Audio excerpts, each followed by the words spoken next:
प्रतिशोध और वासना से भरा हुआ रावण एक दिन चित्रकूट पहुंचा। चित्रकूट का शांत वन, मंद बहती नदियां और तपस्वियों की कुटियाएं उसे सामान्य प्रतीत हो रही थीं, परंतु जैसे ही उसकी दृष्टि माता सीता पर पड़ी, उसका हृदय विकारों से भर उठा। माता सीता की दिव्य सुंदरता, सौम्य मुखमंडल और पवित्र आचरण को देखकर वह अपना विवेक खो बैठा। उसी क्षण उसके मन में कुटिल विचार जन्म लेने लगे। मैं किसी भी प्रकार सीता को प्राप्त करूंगा। रावण सोच में डूब गया कि वह सीता के निकट कैसे पहुंचे, क्योंकि भगवान श्री राम और लक्ष्मण सदा उनके साथ रहते थे। बहुत विचार करने के बाद उसे एक कपटी योजना सूझी। वह तुरंत वन में तपस्या कर रहे राक्षस मारीच के पास पहुंचा, जो उस समय मुनि का रूप धारण कर साधना कर रहा था। रावण ने मारीच से कहा, तुम स्वर्ण में हिरण का रूप धारण कर चित्रकूट के वन में जाकर सीता को मोहित करो। श्री राम तुम्हारे पीछे अवश्य दौड़ेंगे। जैसे ही राम और लक्ष्मण कुटिया से दूर होंगे, मैं सीता का हरण कर लूंगा। मारीच जानता था कि श्री राम साधारण मनुष्य नहीं हैं, स्वयं विष्णु के अवतार हैं। उसने रावण को समझाने का प्रयास किया, परंतु रावण के क्रोध और धमकी के आगे उसकी एक न चली। अंततः मारीच ने रावण को की आज्ञा मान ली। मारीच स्वर्ण हिरण का अद्भुत रूप धारण कर चित्रकूट के वन में पहुंचा। उसका शरीर स्वर्ण के समान चमक रहा था, सिंह रत्नों जैसे दीप्तमान थे।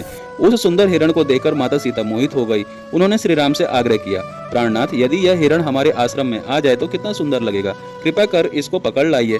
सीता की इच्छा पूरी करने के लिए श्री राम हिरण के पीछे चले गए। लक्ष्मण को कुटिया की रक्षा का दायित्व सौंप दिया। राम के आगे जाने से मारीच जानबूझकर श्री राम को दूर तक ले गया। जब उसे लगा कि अब वह बहुत दूर आ चुके हैं, तो उसने आवाज, हाय लक्ष्मण, हाय सीते। इस करुणा पुकार को सुनकर सीता व्याकुल हो उठी और लक्ष्मण से बोली, लक्ष्मण, आपके भैया संकट में हैं, शीघ्र उनकी सहायता के लिए जाइए। लक्ष्मण जानते थे कि यह कोई मायावी छल है, परंतु सीता के बार बार आग्रह और कठोर वचनों से आहत होकर वे कुटिया के बाहर लक्ष्मण रेखा खींचकर राम की सहायता के लिए चल दिए।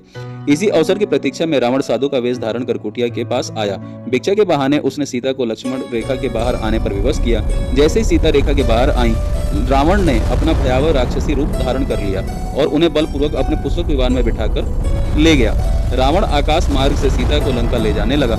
मार्ग में महान गिद्धराज जटायु ने यह दृश्य देखा। जटायु श्री राम के परम भक्त थे। उन्होंने रावण को ललकार कर और सीता को छुड़ाने के लिए उससे भयानक युद्ध किया। जटायु ने अपने पराक्रम से रावण के रथ को क्षतिग्रस्त कर दिया, परंतु अंततः रावण ने अपनी तीक्ष्ण खड़ग से जटायु के पंख काट दिए। घायल जटायु धरती पर गिर पड़े, परंतु उनका बलिदान व्यर्थ नहीं गया। कुछ समय बाद जब श्री राम और लक्ष्मण कुटिया लौटे तो वहां सन्नाटा था।